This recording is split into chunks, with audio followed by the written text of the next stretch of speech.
Fibrous insulation materials are widely used in construction to reduce heat transfer and improve energy efficiency.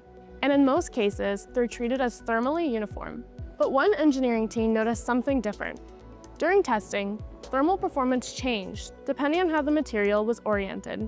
Standard testing by ASTM C518 measures heat flow through the thickness. But what about heat moving along the fibers?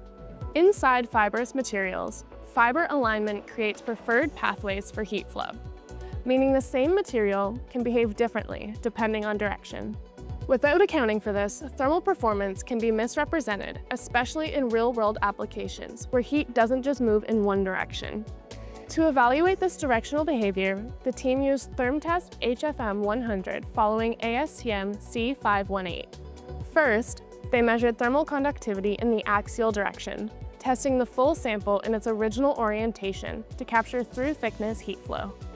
Then, to estimate radial, in-plane behavior, the material was cut into smaller sections and rotated 90 degrees, allowing heat to flow along the fiber direction. Thermal conductivity was calculated using heat flux, plate temperatures, and sample thickness based on Fourier's law. The results showed a clear difference.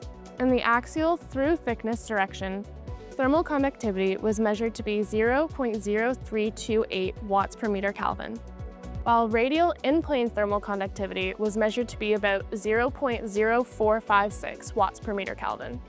Same material, different thermal behavior. This study highlights a critical insight. Fibrous insulation is not always thermally uniform. Internal structures like fiber alignment can significantly influence how heat flows through a material. For applications with multi-directional heat flow, relying on a single bulk value may not tell the full story. But by accounting for directional properties, engineers can improve thermal model accuracy, better predict real-world performance, and design more efficient insulation systems. Because when direction matters, measurements need to match reality.